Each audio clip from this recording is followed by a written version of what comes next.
Kalau kita lagi jualan, ya, barang yang dijual itu kurang bagus, barang yang dijual tak bagus, dibilang bagus, wah ini bagus bu, barang impor hebat. Apakah puasa kita batal? Oh, yang jual sedang puasa pula. Dua salahnya. Yang pertama, menipu barang.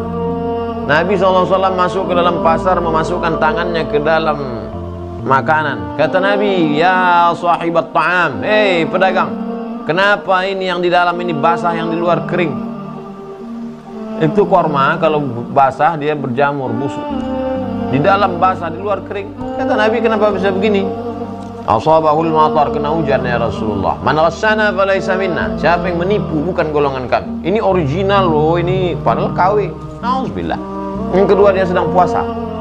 Man lam yada qaula zur. Siapa yang tidak meninggalkan perbuatan tipu-tipu, nih ngomong tipu, bohong, dusta, wal amala bihi, tidak meninggalkan perbuatan tipu, falaysa lillahi hajatun fi ayyada'a ta'amahu wa syarabahu. Dari pagi sampai petang dia tidak makan, tidak minum, kering, pecah bibirnya, tak ada gunanya, hilang pahalanya. Wallahu a'lam. Teni Salma, assalamualaikum. Waalaikumsalam warahmatullahi wabarakatuh. Ada yang mau saya tanyakan soal puasa sunat ayamul bed. Ayam hari, bed putih.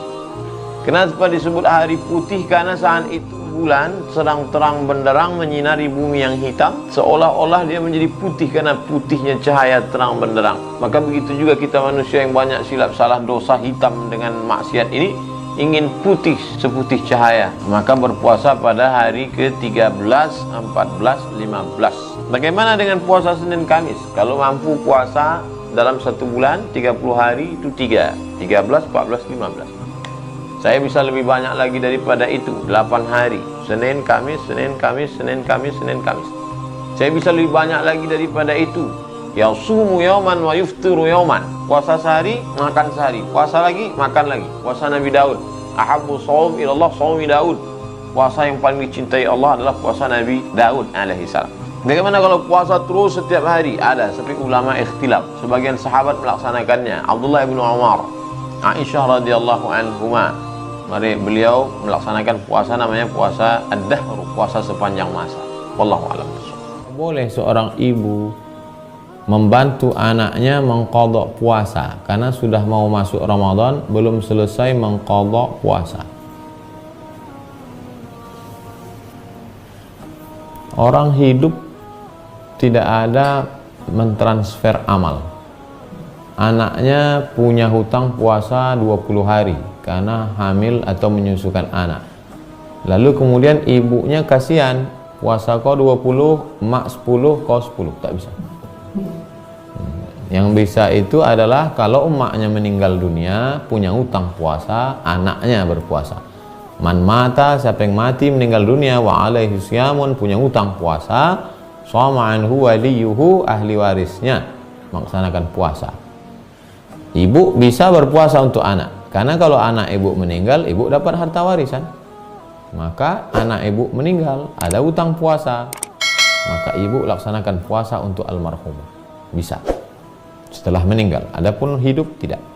Bagaimana sikap terbaik kita bila sedang puasa sunat, kemudian di kantor ada yang belikan kita sarapan? Siapa yang mau membatalkan puasanya, faman sya'af an yuftir fal yuftir. Dari rumah sudah niat puasa sunat, puasa sunat bulan Sya'ban, lalu kemudian bertamu ke rumah orang, ayolah puasa, ayolah silakan, kata dia.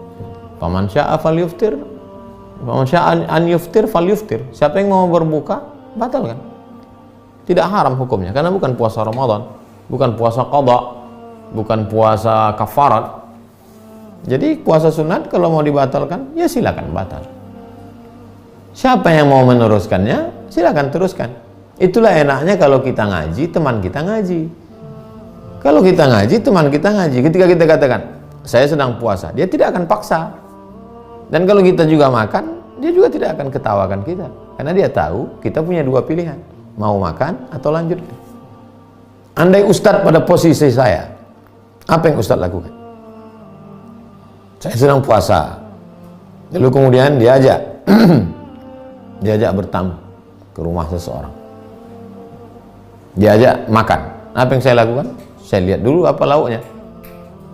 Kalau cuma ikan asin batal puasa, sayang lah. Eman-eman. Saya lanjutkan. Nah, oleh sebab itu kalau mau lanjutkan puasa, silakan lanjutkan. Dan yang kawan yang ngajak tidak perlu tersinggung. Enaknya kawan kalau sama-sama ngaji. Tapi kalau beda nggak ngaji, alah sombong, baru tobat kemarin, udah puasa sunat.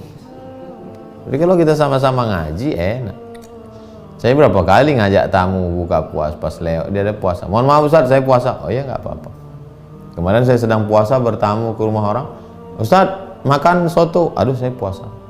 Dia tidak tersinggung. Kenapa? Karena sudah sama-sama ngaji.